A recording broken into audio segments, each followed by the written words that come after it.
Welcome to the Robert Lewis Sermon Podcast. The following is a session from Men's Fraternity.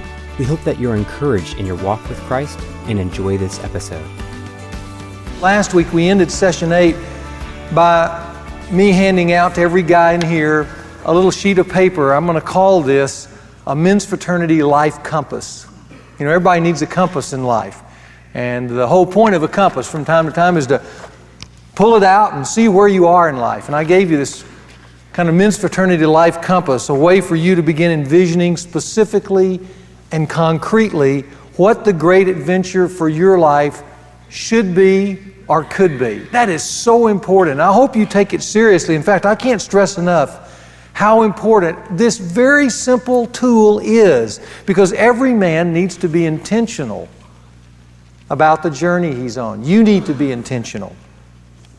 Now, there were some questions that came up, and I just want to mention a few things about this tool before we look today at these adventure busters. First, a few things about the compass, just so you know. What you received last week was only a draft. Just a draft sheet for you to begin thinking about your dreams.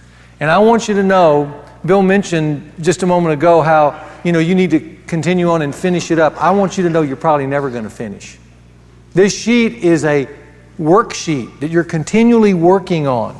2 weeks from now, when we finish the first half of Men's Fraternity, I'm going to give you, kind of as a way of saying thank you for participating in Men's Fraternity, a more portable compass that you can take around with you everywhere you go. And from time to time, pull it out and check where you are in life and how well you're doing in the adventure you want to be on, that you've decided for yourself that you're going to be on.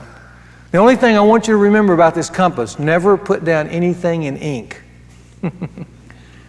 Always use a pencil.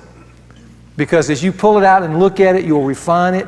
But what's going to happen over the weeks and months as you keep reviewing it and changing it and erasing it and changing the statements, what's going to appear on that sheet in time is going to be a real vision for your life. Secondly, some of you had questions about the categories I listed because some of them seem to overlap for you. For instance, one of the categories said, before I die, I want to do something, or before I die, I want to enjoy something. And some of you said, do and enjoy, those kind of are the same things. Well, they are in terms of activities. And some of the categories will overlap. And if I didn't have a category for you that you said I need to put down for my life, just add a category. It's just a draft. It's just a worksheet. But when I say something for you to do, I'm talking about, for instance, an accomplishment you want to have in life. For instance, you may write down under what I want to do, I want to have that noble cause Robert talked about. I don't know what it is right now, but all I can put on my sheet is I want to have a noble cause that before my life is over, I've made life better for others. I've done something I could look back over my life with satisfaction and say, I did this. I made a difference in this world. You may have something there that you want to say, I want to do something like fly an airplane. So I'm going to learn to fly an airplane. That could be something to do. On the other hand, something to enjoy is something, not just an accomplishment, it's something you want to experience for fun. You don't want to fly an airplane, you want to jump out of an airplane. In fact, I heard just a couple of weeks ago of one of the guys here in Men's Fraternity, his wife for his birthday, 40th birthday, she picked him up, drove him out to the airport, put him in a plane, they flew up, and a skydiver strapped him onto himself, and they jumped out of the plane. That was part of his adventure. So those categories can overlap, but I just want to mention to you again, it says, before I die, I want to be. That's personal development. I want to do. That's some kind of accomplishment. I want to have. That's some kind of possession. Material or ethereal. I want to help. That's something I want to do for somebody else. I want to enjoy. That's an experience I want to have. I want to leave. Those could be memories or things that I want to leave in the lives of others before I'm finished. And it's something you're going to have to work on for the rest of your life. But the more you work on it, the clearer the vision. And here's what I want you to know. The clearer the vision, the more you'll accomplish. You'll be better than that. That's what this sheet is all about. Finally, I want to also mention there are 10 categories on there, and some of you got frustrated thinking I got to write down 10 things. No, you don't have to write down 10 things at all. You may write down only one or two things under one. You may write down nothing under another because you don't want to put anything under there. That's fine. The point is, whatever it takes for you on this dream sheet to live an adventure, that's what you need to put down. What needs to be on this sheet when you finish, so to speak, and you're satisfied with it, you need to have a sheet that you can look at and say, these are the dreams for me that are worth passionately pursuing.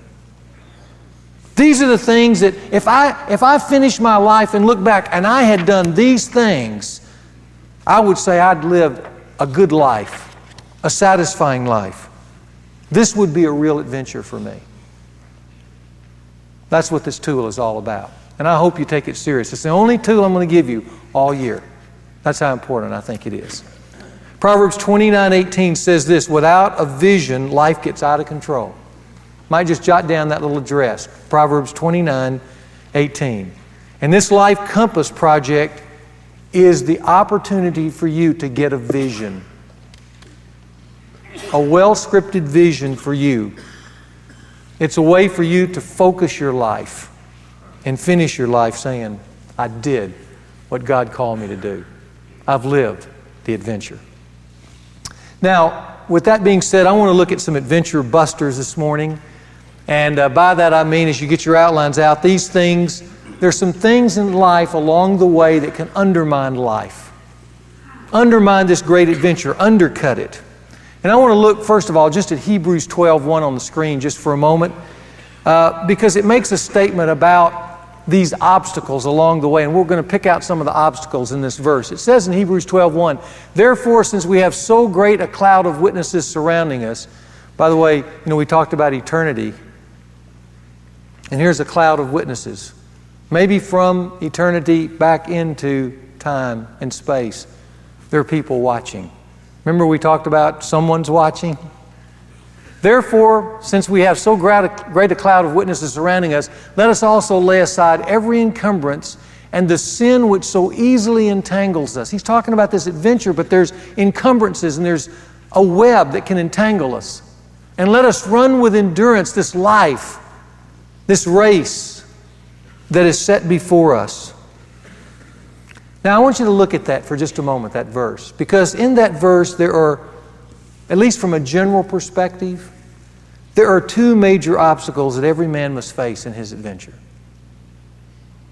The first I'm just going to call wrong-headedness that slows us down. Okay? And I see that in this little term, every encumbrance. There are things in life, they're not intentional necessarily. They're not things that we're going out and purposefully doing to injure our life. They're just things that hold us back in life.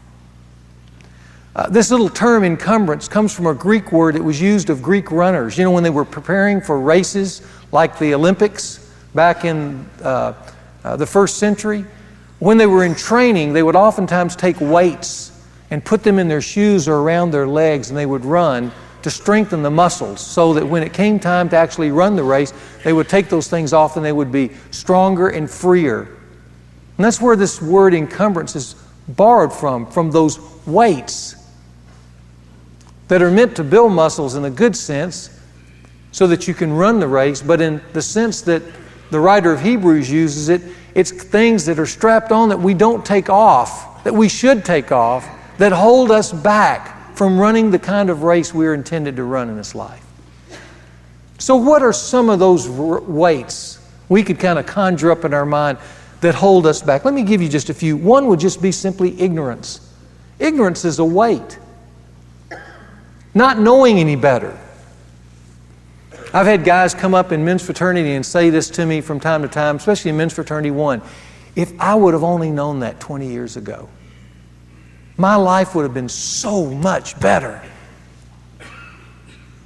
Ignorance can be a weight.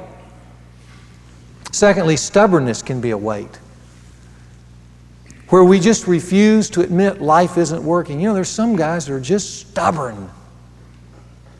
They keep getting the same results, but they just keep doing the same old thing and wondering why life is so bad. Foolishness is a weight.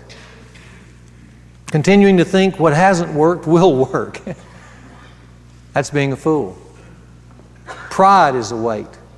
And I think of any of these, that's one of the ones that men can be so guilty of. It's not necessarily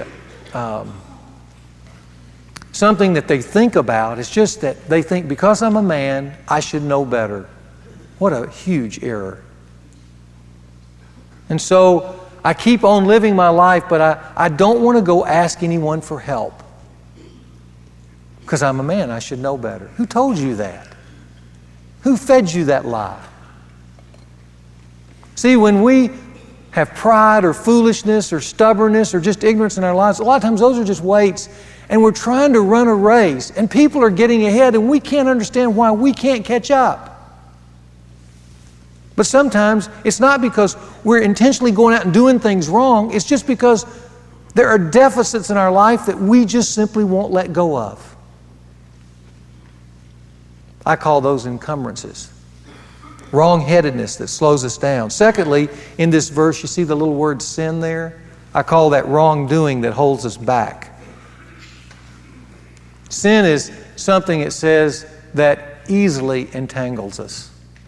Be sure you note the word easy. It's like the fly being caught in the web. Sin's not a popular word today, but there are things that are right and there are things that are wrong. In this case, it's not talking about weights that hold us down. It's talking about things that we go out and intentionally do that are going to hold us back.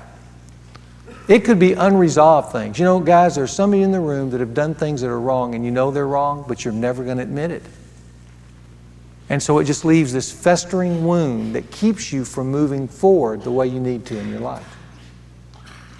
There are other things I just simply call unrepentant, sinful behavior right now. You may know it's wrong, but even though you know it's wrong, you've decided you're not going to stop for one reason or another. So you keep doing it. Maybe you can't stop or you won't stop. But it's just simply refusing to stop doing something that's wrong. People are telling you, that's wrong. And for the moment, you seem to be getting away with it. But eventually, it will undermine and undercut this great adventure that we've been talking about. Now, the writer of Hebrews is just saying, hey, in life, in this great adventure, there are two major obstacles. And he's just speaking generally. He says there's encumbrances, weights that'll hold you down.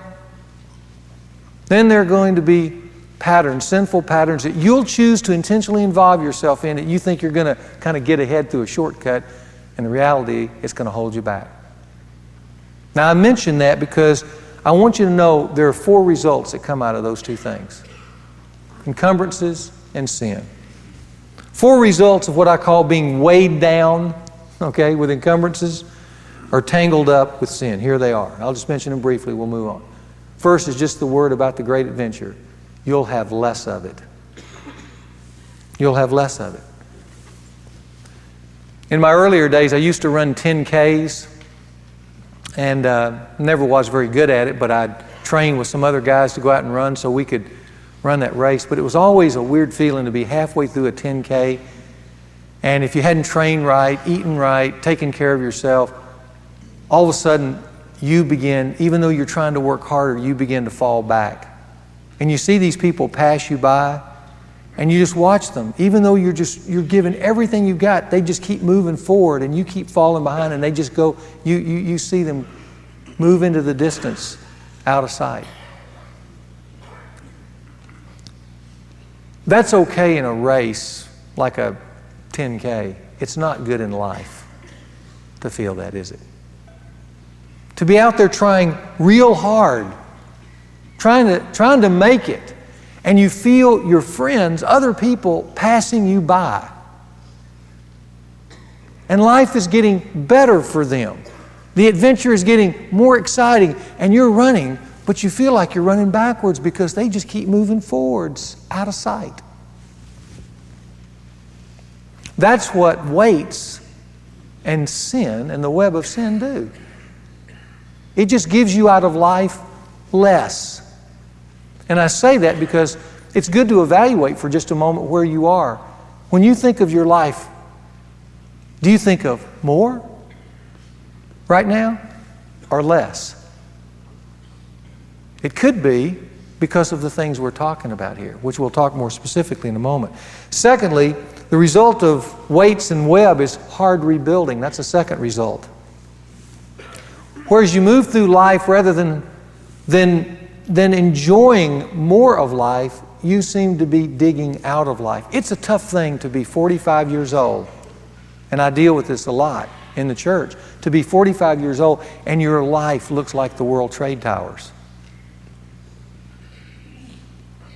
And so, in thinking or anticipating a great adventure for you, what you're having to think about is how much rubble you have to remove first before you can even think about an adventure. And that's what weights and a web can do for your life. It can dig a big, deep, catastrophic hole that you then have to dig your way out of. Life should be getting freer as you get older, not more weighty, and not more confusing. But that's the result of these two things. Then it can move to bondage, where you feel trapped and you feel like, I'm stuck, I can't get out. You know, the old phrase, I've fallen and I can't get up. And then that can move to the fourth thing, despair, where it becomes hopeless. I'll never change. Life will always be this way. I give up. Now that's a whole different way to live than the great adventure. But that's what these things do for life. Now that's just kind of a general look from the book of Hebrews. I want to talk this morning just more specifically about some specific adventure busters. I'm going to mention only two this morning, then we'll deal with the rest of them next week. I've thought, what are the 5 things that most impact guys' lives and keep them from the adventure we've been talking about for the last 8 weeks? Now you may have your list, and it'd be good for you to think through that. What are the 5 things that you see weigh down or entangle men more than anything else and keep them for the great adventure? And I've been thinking, okay, what are those 5 things? And that's what I want to give you in the next 2 weeks.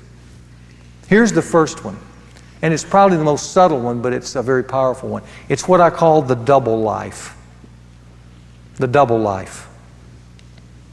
By that, I'm speaking of living a life of duplicity rather than integrity. And you go, well, that's not me. Well, let's think about that. Because the double life is so subtle. It creeps up on you. Webster's defines integrity as meaning this: integrated, it says. Everything tied together. Did you know every man has 3 faces? Every man in this room has 3 faces. You have what I call the public face. That's what everyone sees. You have what I call the private face. That's what a few people see. And then you have the personal face. That's what only you see. That's the deepest you at the core. And I mention those 3 faces because the closer these 3 faces are tied together, the public, the private, the personal, the more integrated these 3 faces are, the healthier, the more wholesome, the more consistent a man's life will be, the more integrated, tied together his life will be. On the other hand, the further apart these 3 faces, the more compartmentalized his life will become. And the more compartmentalized it becomes, the more inconsistent it becomes. And the more inconsistent it becomes, the more inevitable conflicts it will bring to his life. Here's the way James 1:8 says it. It just says it in just a real strong statement. A double-minded man is unstable in all his ways. Now I want to diagram that for a moment. Put a diagram up there for just a moment.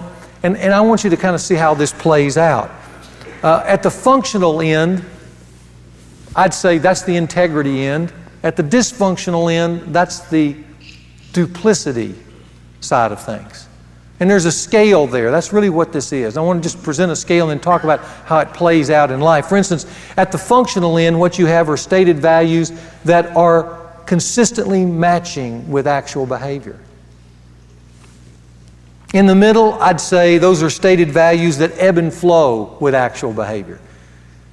And all of us are somewhere probably in between those two, hopefully, because we're not going to ever be perfect, but what we want to do is where there's more consistency in our life than inconsistency. Remember we talked a few weeks back about falling in and out of that circle. We're talking about spiritual life. This is in the practical everyday of life. What you say you believe and how you live, sometimes that ebbs and flows. And then on the far end, at the dysfunctional end, are stated values that actually conflict with actual behaviors.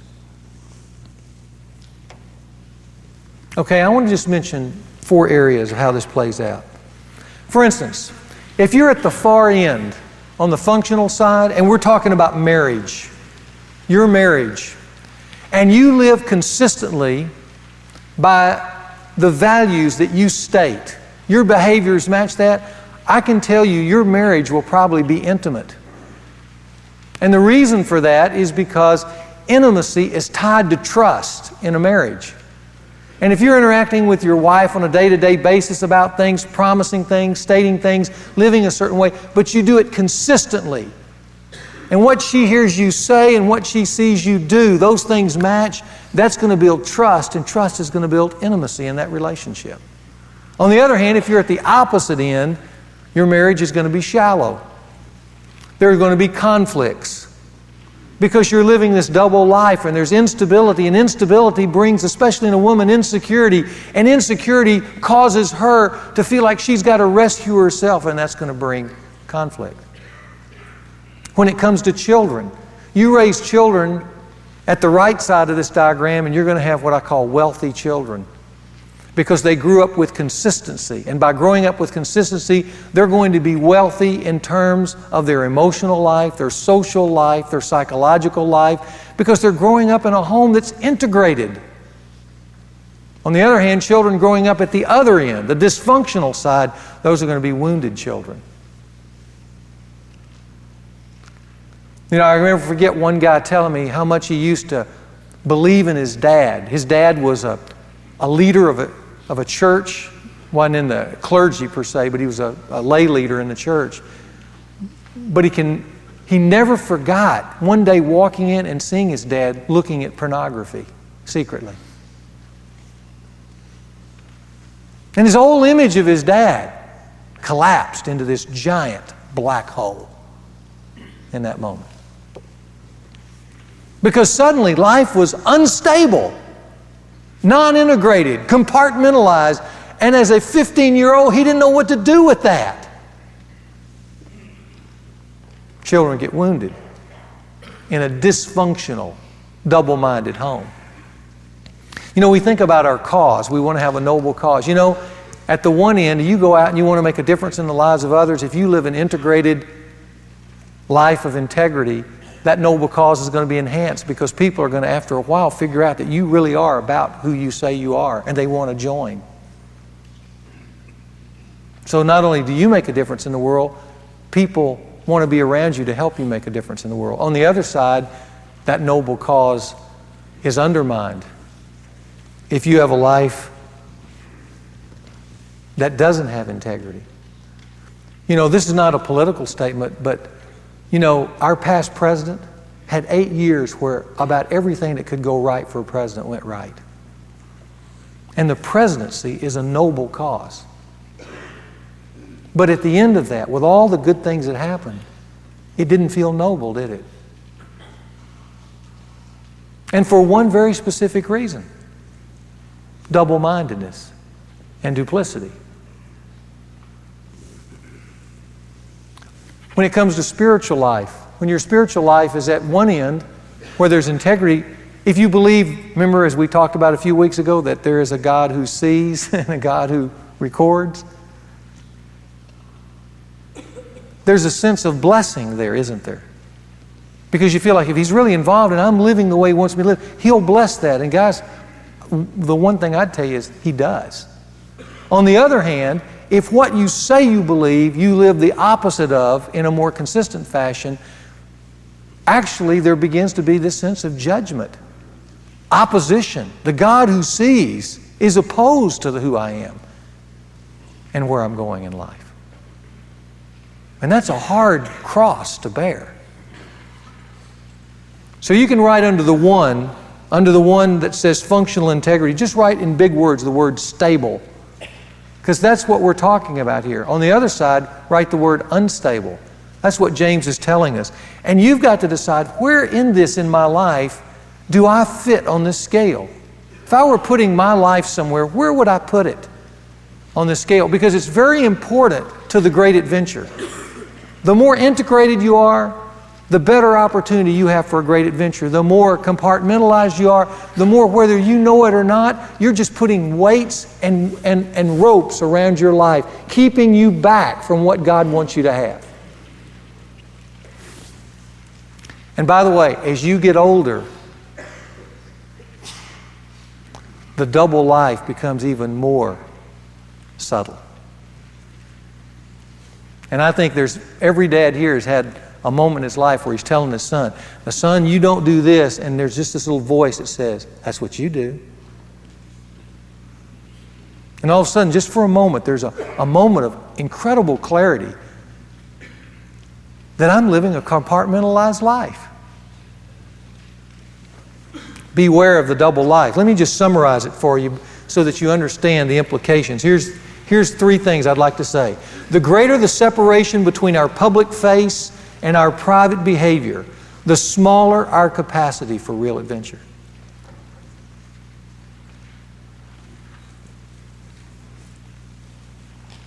Secondly, religious people often set themselves up for the double life. I'm going to speak just to some of us as churchgoers here for just a second. It is so easy to go to church Sunday after Sunday, and after a while, without even knowing it, this cloud of duplicity settles in over our life. Sunday after Sunday, but are not bringing together how that really fits in our own life, or even whether we care that it fits, just that we've performed our, quote, religious function. And that brings a toxicity to life that religion never intended to bring. It was to bring honesty. I mean, if there's anything about a real religious person, an authentic religious person, is they are ruthlessly honest about their sinfulness, their struggles, their behaviors, and their need. But when they cover that up with pious statements that they never live up to, and writing down things in their notes that they have no intention of ever living out, they create an incredible compartmentalized life. And it's toxic. And that's why I said a few weeks ago, if you can hear me again, I want to say it. I hate religion for the toxicity it brings in people's lives, when what it should have brought is honesty and transparency and humility. Hear me. If there's anything that it's supposed to bring, it's those things. But religion can so impale a person with the double life. Finally, I just want to make the statement here for your notes. Integrity is just plain old healthy to life. Please note that. So what are the safeguards to the double life? Let me just give you two here real quickly. First, I just think it's important that every man, as he thinks about his life, comes to real conclusions about his life. And the best way to come to real conclusions about your life is to write them down as written convictions. You know, I decided to do that a number of years ago. It was one of the healthiest but most difficult exercises I've ever done. Just sit down and say, I believe this and I believe that. And my wife and I sat down and crafted a statement about what we believe about life. And every year we kind of pull it out and review it. Thanksgiving is a great time where we just pass it around and say, this is what we believe as a family. Now, our kids have to decide if they want to embrace that. This is what we've embraced. And if you go, well, how would I do that? One of the reasons I wrote this book a number of years ago called Real Family Values. I wrote the book to help young men in particular start crafting their convictions. At the very end of the book, there's 2 appendices. One is just a way to write your own convictions about life. And then secondly, I put in the book my convictions, my family values. And so that's going to be available today. You might just take it, and if nothing else, just thumb to the back and read it. You can do that even before you leave. If you want to pick up a copy, you can do that. But I just want you to know, this is a way that helped me, because I got out of the mist and out of the fog of life, where I kept saying, I'm just going to live kind of in a day-to-day, whatever hits me, fluid kind of way. But you know what? That's circular living. After years and years of living that way, what you find is you've just been going in circles. On the other hand, if you write down your convictions and you know what you believe, it's a way of constantly breathing fresh air into your life and making you ask the question, is this how I really want to live? Does this match what I said I'm going to do for me before God? Written convictions are very, very healthy. A real man has conclusions about life. And he lives out of those conclusions, not out of continued confusion. Secondly, have some friends you're accountable to. I mentioned a few weeks ago about developing your own personal board. Every man needs a personal board because life is a team sport. It really is. And without a team, you're not going to live it well. So having 1 or 2 guys you can be accountable to, 1 or 2 guys who really know you, who can advise you, here's what I call them. They're honest mirrors. They've gotten so close to your life, and you've given them such access to your life that you can come up to them and go, mirror, mirror on the wall, and they can look back at you and tell you straight on how you're living. Every man needs an honest mirror. Here's what the Scripture says about that. It makes some strong statements. It says, for instance, in Proverbs 27:17, as iron sharpens iron, so one man sharpens another. Proverbs 27:6, it says, faithful are the wounds of a friend. A real friend is going to be somebody who's going to tell you the way you really are. And when you start stepping out of line, stepping out of your stated convictions, starting to play a toxic religious game, they're going to get in your face and tell you that. But that's helpful to you. James 5:16 says that we should have people in our lives that we can confess our sins to, as a way of bringing ourselves consciously to a new place rather than continuing on into that entanglement, so that you might be healed. And healed of what? The sin? Yes, but what else? The duplicity of life that so easily entangles us. The double life can ruin the great adventure. Just hear me when I say that.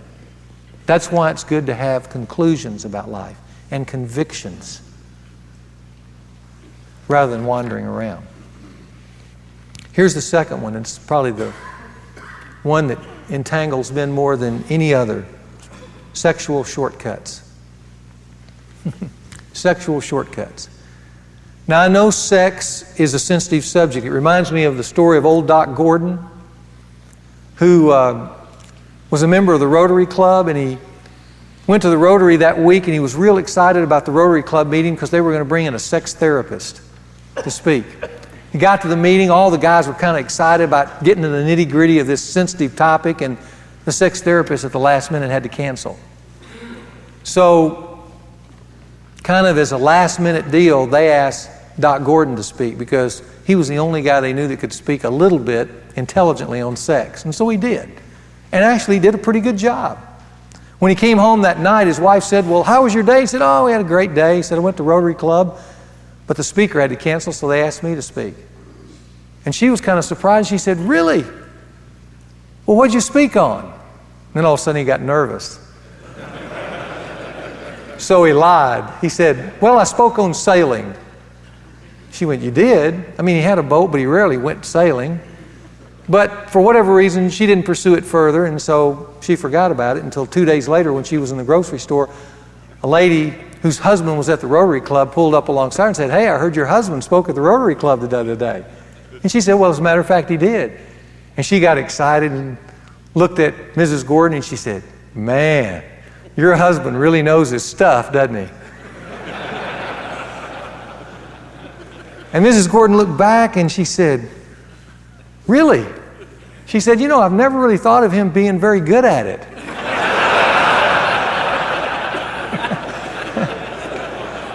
You know, he's only done it twice. First time he did it, his hat blew off. Second time he did it, he threw up.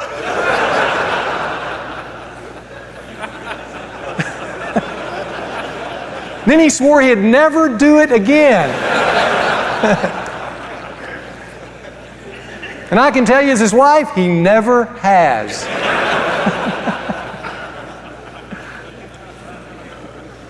Well, it's good to laugh at that, isn't it? Sex is a sensitive subject, but here's what I want you to know. Sex is and should be part of the great adventure. Men love sex. And you know what? It's okay to say that. Sex is God's gift to us. He thought it up. There's a whole book in the Bible about sex and how to do right sex. It's written in a lot of poetic language. It's the Song of Solomon. But it's a sex manual. In the Proverbs, here's a proverb that speaks about sex. "Rejoice in the wife of your youth." It's not afraid of saying this. "As a loving hind and a graceful doe, let her breast satisfy you at all times. Be exhilarated always." That's how sex should be. Exhilarated always with her love. It's important, though, to know that great sex, not just sex, but great sex is the union of souls as well as of bodies. You know, there's only so much surface territory you can cover in a woman eventually. So there's got to be more than just bodily contact. And I want you to know that's exactly what the Scripture says. It's more than two bodies coming together. It's two lives coming together. And the greater the union of the two lives in experiences, in trust, in mutual pursuits, that creates a symphony that comes together in that physical union, and that is what keeps creating greater and greater depth and experiences between a man and a woman and makes sex exhilarating. It's not just the union of bodies. It's the union of souls and lives. I also want you to know great sex has its boundaries as well. 1 Thessalonians puts it this way.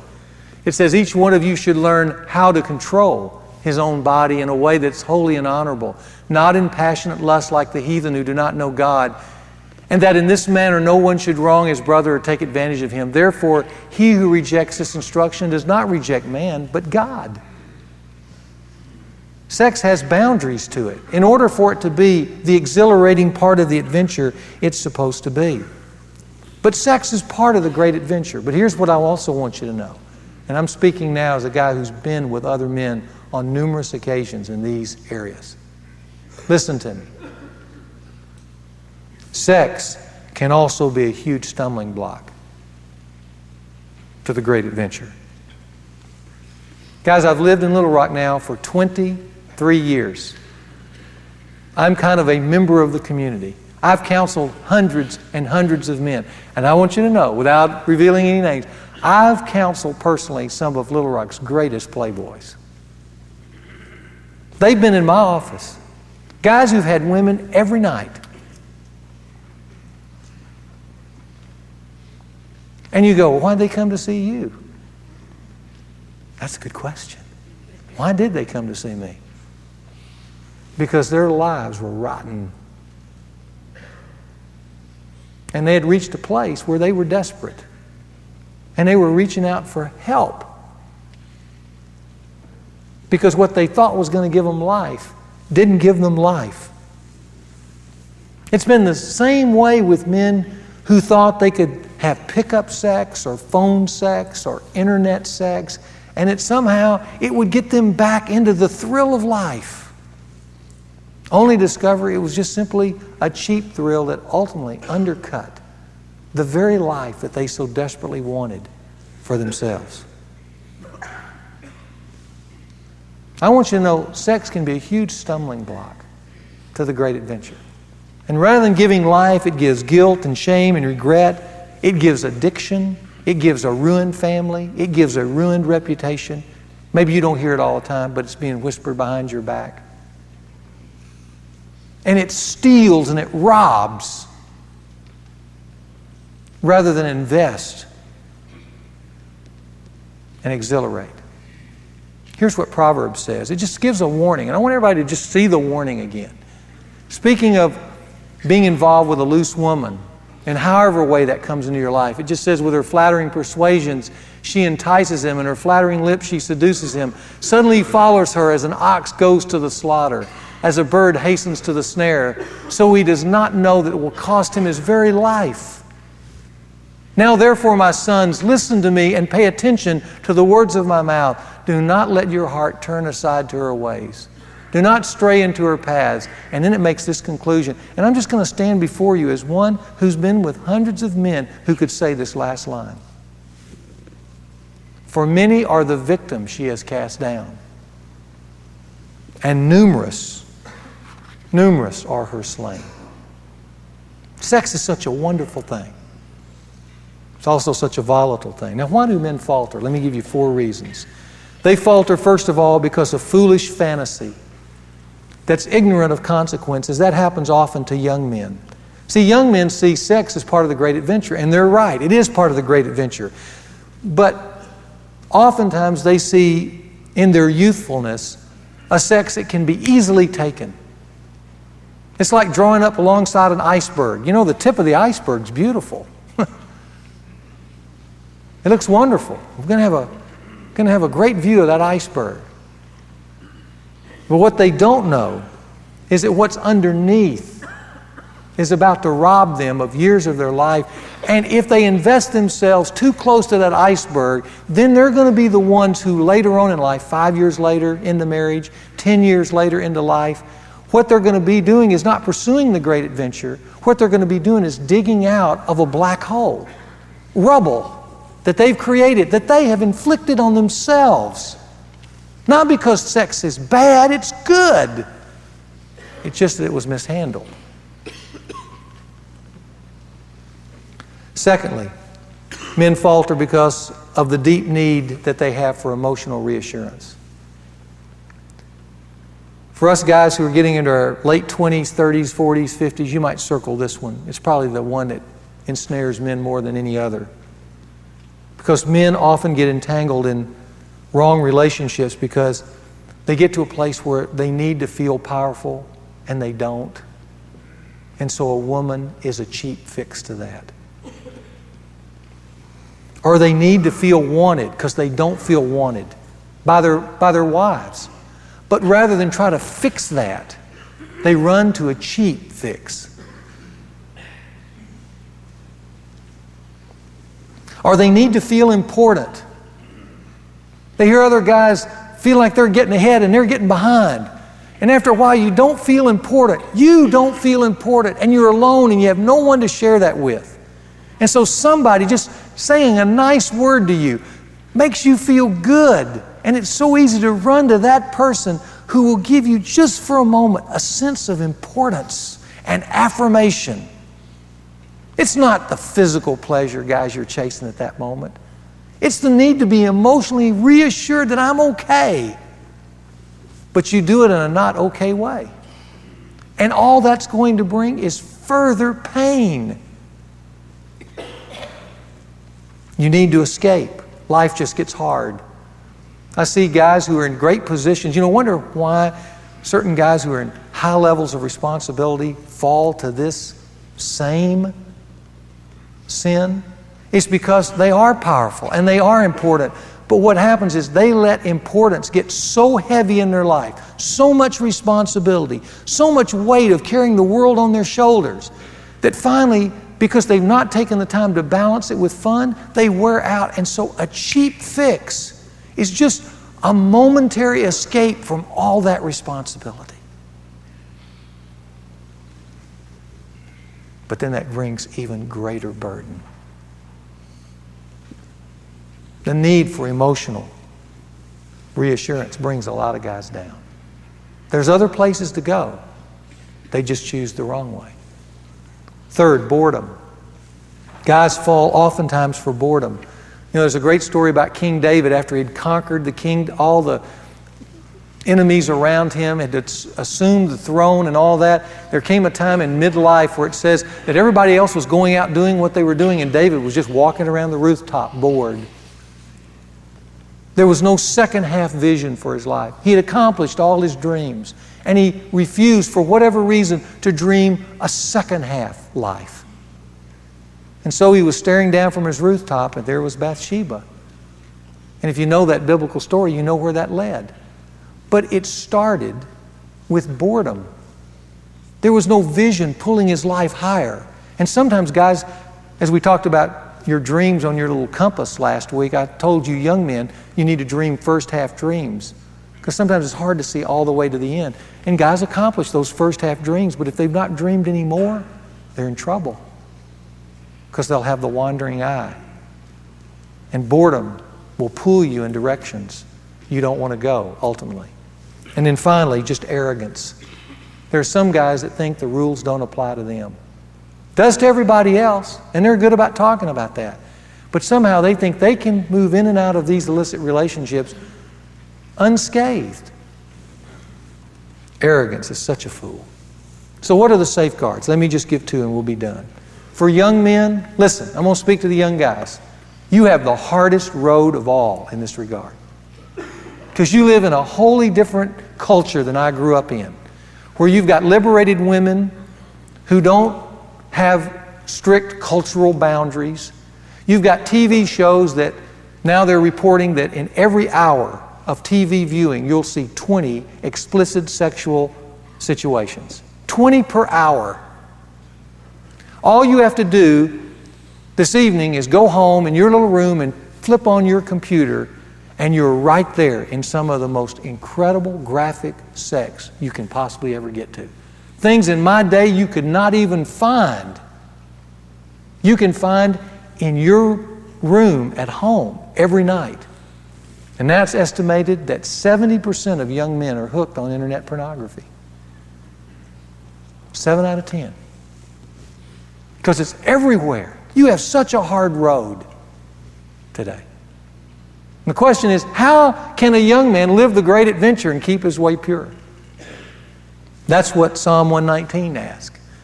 For young men, it's going to be faith, because how can a young man keep his way pure? That's what the psalmist is asking. And he just mentions, I don't want it to sound like a trite solution. It's not. He just says, by keeping it according to thy word. And let me tell you, the first half of your life as a young man, I'm going to tell you, if you're going to live it well, you have to roll the dice and risk everything on faith.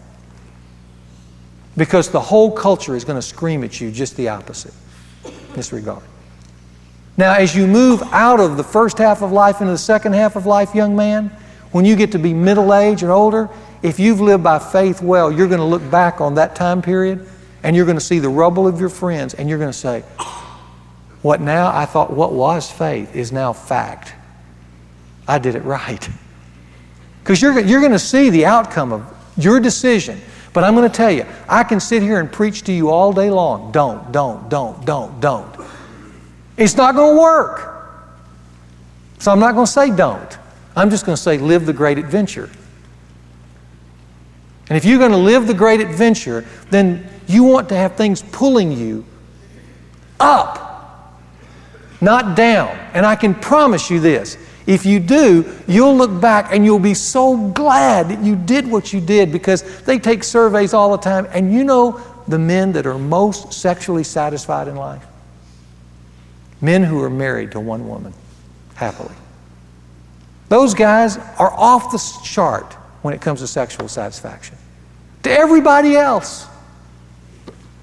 But you have to discover that as a young man only one way. You have to decide what you're going to believe and what you're going to disbelieve. But you have a hard road ahead. Secondly, friends you're accountable to. Friends you're accountable to. That you have the courage to talk about. And I tell you, you know you've got a good friend when you can talk to him about sex. And where you're struggling, maybe in your marriage or personally, with pornography or whatever it might be, you know you've got a friend when you can talk to him about it. And then finally, and I'm going to speak to the guys who are married, just be sure you make time. Just hear me when I say this. Be sure you make time to love and enjoy your wife. And circle and put stars and everything around the word time, because you have to take time. The biggest enemy of marriage is the rut of routine. And after a while, you get into a routine of working and stuff like that, and she gets into a routine of, working, home, whatever it may be, and you just got these routines that go on. They just grind it out every day. And about the only time you have for a love life is 11:30 at night, after you fall into bed exhausted, and there's no love there. There's just exhaustion. So get away with your wife often and have fun. Because here's what I want you to know. If you'll do that regularly over a lifetime, rarely does a man then look back and say, my sex life isn't very good. If he takes the time to do that, his sex life is real good.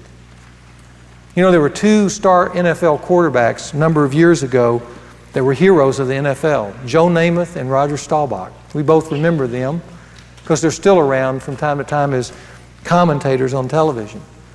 One time during the height of their career, Roger Staubach was interviewed by a sports commentator by the name of Phyllis George. And she asked him this question on national television. She said, "Roger, how do you compare yourself with Joe Namath, who seems to have a different woman on his arm every night?" And he thought for a moment.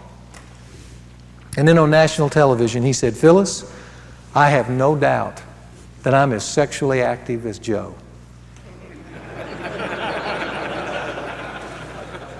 The only difference is all of mine is with one woman. Now, what did you just hear then? You heard a guy who's on a great adventure. But to have a great adventure, you've got to have vision. Not just vision about what you want to be in the future and do and have and leave, but also vision to see what to avoid. Thank you for listening to this week's message. It really helps us when you rate and review this podcast. If you found today's teaching helpful, take time to do that today. This podcast was produced by the team at Sound of a Rose. Visit soundofarose.com for any of your podcasting needs.